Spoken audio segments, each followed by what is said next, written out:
മഹാരാഷ്ട്ര രാഷ്ട്രീയത്തിൽ ഉദ്ധവ് താക്കറേക്ക് ഒരുപക്ഷെ അനുകൂലമാകുന്ന ചില ഘടകങ്ങളുണ്ട്. അതായത് ബാൽ താക്കറെയുടെ ലെഗസി ഒരു കാരണവശാലും ഏക്നാഥ് ഷിൻഡേക്ക് പോകുന്നതല്ല. ബാൽ താക്കറെയുടെ അനുയായികൾ എപ്പോഴും മകൻ ഉദ്ധവ് താക്കറെയിൽ തന്നെയായിരിക്കും വിശ്വസിക്കുന്നത്. അദ്ദേഹം ഇനി കോൺഗ്രസുമായിട്ടുള്ള അഭേദ്യ ബന്ധം തുടരുമ്പോഴും അദ്ദേഹത്തിനെ സ്നേഹിക്കുന്നവർക്ക് ഒരിക്കലും അദ്ദേഹത്തിനെ തള്ളിപ്പറയാൻ കഴിയില്ല.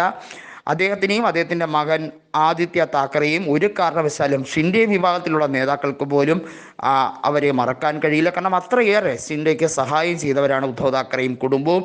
അങ്ങനെ തള്ളി പറഞ്ഞുകൊണ്ട് മുഖ്യമന്ത്രി സ്ഥാനത്ത് നേടിയ വിജയങ്ങളൊന്നും ഒരു പരമ്പരാഗത രാഷ്ട്രീയക്കാരൻ്റെ വിജയമല്ല. അതൊക്കെ ചതിയിലൂടെ അദ്ദേഹം കരസ്ഥമാക്കിയതാണ്. ബാൽ താക്കറേക്ക് ഉള്ള ജനസമ്മതി എന്താണെന്ന് മഹാരാഷ്ട്രക്കാർക്കറിയാം. BJP താൽക്കാലികമായി ഉദ്ധവ് താക്കറെയെ വിഷമിപ്പിക്കാൻ കാണിച്ച ഈ കളി തിരിച്ചു തന്നെ അവർക്ക് പണിയായി വരും എന്നുള്ളതിൽ സംശയമില്ല. അതേസമയം അജിത് പവാറിൻ്റെ രാഷ്ട്രീയം നോക്കുകയാണെങ്കിൽ ശരത് പവാറിൻ്റെ ഒരു രാഷ്ട്രീയം അസ്തമിച്ചു എന്ന് തന്നെ വേണമെങ്കിൽ പറയാം. കാരണം ചിഹ്നവും പാർട്ടി സ്ഥാനവും എല്ലാം അജിത് പവാർ പക്ഷത്തിന് സമ്പൂർണ്ണമായി കൊടുക്കുന്ന ഒരു വിധിയാണ് സുപ്രീം കോടതിയിൽ നിന്ന് വന്നത്. അതൊരു പക്ഷേ ശരത് പവാറിന് അടിയാകാം. പക്ഷേ ഉദ്ധവ് താക്കറേക്ക് ഒരിക്കലും അത് നഷ്ടമാകില്ല എന്നുള്ളത് എടുത്തു പറയേണ്ട കാര്യമാണ്.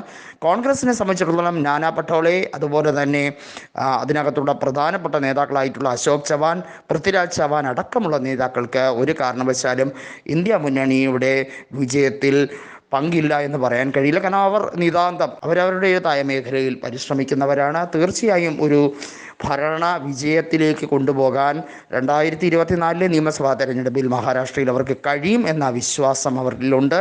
അതൊരു പക്ഷേ വീണ്ടും ആവർത്തിക്കപ്പെട്ടേക്കാം. കഴിഞ്ഞ തവണ നിയമസഭാ തെരഞ്ഞെടുപ്പിൽ BJPയും ശിവസേനയും ചേർന്നായിരുന്നു ഒരുമിച്ച് മത്സരിച്ച. എന്നാൽ ശിവസേനയോട് വിശ്വാസവഞ്ചന കാണിച്ച കേന്ദ്ര നേതൃത്വത്തിനെ ഒരു പാഠം പഠിപ്പിക്കുക വഴിയായിരുന്നു മഹാവികാസ് അഘാടി അവിടെ തട്ടിക്കൂട്ടിയത്. എന്നാൽ അത് പിന്നീട് ഒരു സ്ഥിരം സർക്കാരായി മാറുന്നു എന്നത് കണ്ടപ്പോൾ ഏറ്റവും വലിയ ഒരു എക്കണോമിക് സ്റ്റേറ്റ് ആയിട്ടുള്ള മഹാരാഷ്ട്ര BJPയുടെ കൈവിട്ട് പോയി എന്ന് മനസ്സിലായപ്പോഴാണ് ദേവേന്ദ്ര ഫട്നാവിസ് ഇങ്ങനെയൊരു കളി കളിച്ചത്. പക്ഷേ അത് ഒരിക്കലും ശാശ്വതമായിരിക്കില്ല എന്ന് തന്നെയാണ് നേതാക്കൾ പറയുന്നത്.